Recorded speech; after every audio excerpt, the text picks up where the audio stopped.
कि हम लोगों ने ट्रेड लेते वक्त किन किन चीज़ों को देखना है और हमारे कॉन्फ्रेंसेस क्या हैं। ठीक है, कॉन्फ्रेंसेस क्या होते हैं, क्या मतलब होता है कि कौन कौन से ऐसे हमारे बिल्डिंग ब्लॉक्स होंगे कि जब वो सारे इकट्ठे हो जाएं तो हम ट्रेड ले सकेंगे। ठीक है, जैसे अगर आप खाना बनाते हैं, आप उसके लिए आपको इंग्रेडिएंट्स चाहिए होते हैं। जब वो पूरे होते हैं तभी आपका खाना बनता है। उनमें से अगर कोई चीज़ कम हो तो खाना तो बन जाएगा, लेकिन उसका टेस्ट डिफरेंट होगा। हो सकता है कि वो कोई मेन इंग्रेडिएंट हो जिसकी वजह से उसके टेस्ट में अच्छा खासा फ़र्क आए। इसी तरह ट्रेडिंग में भी ऐसे वर्क करता है। जितने ज़्यादा बिल्डिंग ब्लॉक्स इकट्ठे हो जाएंगे, जितने ज़्यादा कॉन्फ्रेंसेस होंगे, उतना स्ट्रॉन्ग हमारा ट्रेड सेटअप होगा। ठीक है, अगर लेट्स से हमारे 5 कॉन्फ्रेंसेस हैं, उनमें से सिर्फ 2 या 3 हमें नज़र आ रहे हैं उस टाइम पे, उस सेशन में, तो ट्रेड तो वो भी हो जाएगी, चांसेस उसके भी होंगे विन होने के। लेकिन क्या होगा कि उसके चांसेस विन करने के एज़ कम्पेयर टू वो सेटअप जिसके अंदर 5 हमारे कॉन्फ्लुएंसेस हैं या 4 हैं, उससे कम होगा। हो सकता है कि वो विन हो जाए, लेकिन उसके चांसेस कम होंगे, उसकी परसेंटेज कम होगी। वो मे बी 50-60% के आसपास हो। जबकि जो सा कोई ऐसा सेटअप जिसके ऊपर आपके 5 के 5 कॉन्फ्लुएंसेस लग रहे हों, 5 के 5 बिल्डिंग ब्लॉक्स लग रहे हों, वो ट्रेड उसके विन करने के चांसेस ज़्यादा होंगे। हो सकता है कि 90% हो, क्योंकि 100% तो ट्रेडिंग के अंदर कुछ भी नहीं हो सकता। ठीक है, ये ट्रेडिंग सारी गेम ही प्रोबेबिलिटी की है। ये इस पे आप कह सकते हो कि बस मैक्सिमम, अगर आपका कॉन्फिडेंस है ना आपकी किसी ट्रेड पे, तो वो 90-95% हो सकता है, इससे ज़्यादा नहीं हो सकता। अगर कोई अच्छा ट्रेडर है बहुत ज़्यादा, तो उसका भी मेरे ख्याल से मैक्सिमम 95% तक ही हो सकता है। ठीक है, कि वो इतनी श्योरिटी से कह दे कि इतना कि मैं ये जो ट्रेड है ये विन होगी। ठीक है, तो हो सकता है विन हो भी जाए, लेकिन क्योंकि ये सारी गेम प्रोबेबिलिटी की है, तो इस पर चांसेस होते हैं, हमेशा चांसेस होते हैं, हमेशा एक सेक्शन खाली रहता है प्राइस रिवर्सल का। क्योंकि ये जो मार्केट होती है, जो चार्ट चल रहे होते हैं, वो सिर्फ आपके कॉन्फ्लुएंसेस पे नहीं चल रहे होते। अगर मेरे जो कॉन्फ्लुएंसेस हैं, जो मेरे बिल्डिंग ब्लॉक्स हैं, वो ज़रूरी नहीं है कि अगर कोई और ट्रेडर हो वो भी यही यूज़ करे। वो हो सकता है कि पैटर्न ट्रेडिंग कर रहा हो। ठीक है, वो हो सकता है कि कोई ट्रेंड ट्रेडर हो, मतलब कि कोई हाइज एंड लोज मार्क करके उस पर ट्रेड करता हो, कोई मार्केट के ट्रेंड के साथ साथ ट्रेड करता हो, कोई डिफरेंट टाइम फ्रेम पे ट्रेड करता हो। तो इसलिए इस हर ट्रेडर की अपनी अपनी स्ट्रैटेजीज़ होती हैं। और चलो अब मैं लिख के बताता हूँ आपको मेरे टोटल कितने कॉन्फ्रेंसेस हैं। मैंने कोई पहले लिस्ट नहीं बनाई हुई, इसलिए मुझे एग्जैक्ट याद नहीं है, लेकिन आई थिंक कोई 4 या 5 है। मतलब नंबर्स मुझे याद नहीं है, वैसे कॉन्फ्रेंसेस याद है कौन कौन से, उनको मैंने एग्जैक्ट काउंट नहीं किया हुआ। तो वे लिख लेते हैं।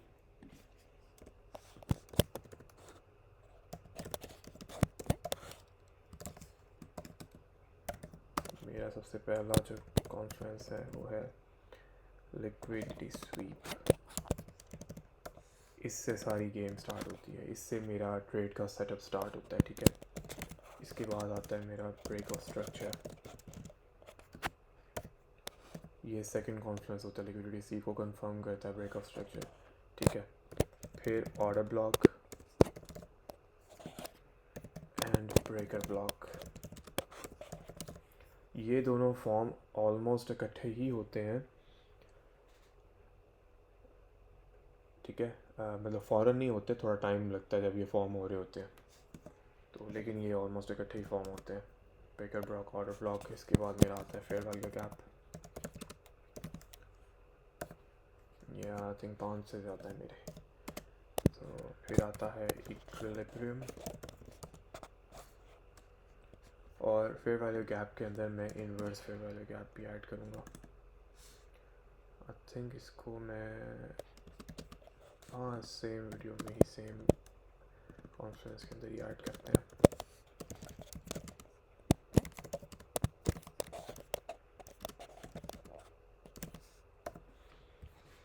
Equilibrium, order block, fair value gap. Yup, हाँ, मेरे टोटल 6 कॉन्फ्रेंसेस हैं। अब ये वर्क कैसे करते हैं, ये बेसिकली मेरे बिल्डिंग ब्लॉक्स हैं। ठीक है, ये मेरी ट्रेडिंग के इंग्रेडिएंट्स हैं मेरे सेटअप के। जितने ज़्यादा होंगे उतनी ज़्यादा ट्रेड कॉन्फिडेंस होगा, उतने ज़्यादा चांसेस होंगे ट्रेड को विन करने के। जितने कम होंगे उतने कम चांसेस होंगे। सिर्फ इस दो पे भी ट्रेड हो सकती है, लेकिन उसके चांसेस कम होंगे, ठीक है, प्रॉब्ली 10 या 20%, क्योंकि सिर्फ इन दो चीज़ों को देख के हम ट्रेड नहीं ले सकते। हमें नहीं पता कि इसके बाद हमारे डायरेक्शन में ट्रेड जाती है कि नहीं जाती। हमें उसके बाद हमें और कॉन्फ्लुएंसेस चाहिए होंगे, ठीक है।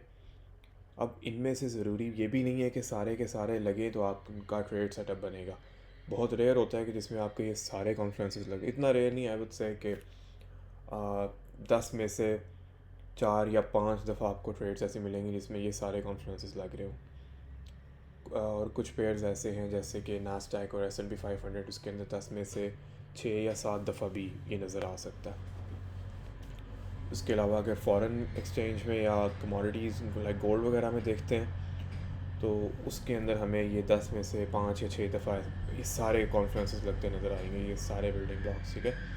वरना नॉर्मली क्या होगा कि ये दो तो मस्ट हैं, इसके बाद ये दो भी होते हैं, फिर कभी फेयर वैल्यू गैप नहीं होता, कभी फेयर वैल्यू गैप होता है, कभी इन्वर्स फेयर वैल्यू गैप नहीं होता, कभी होता है, और इक्विलिब्रियम भी इसीलिए कभी होता है कभी नहीं होता।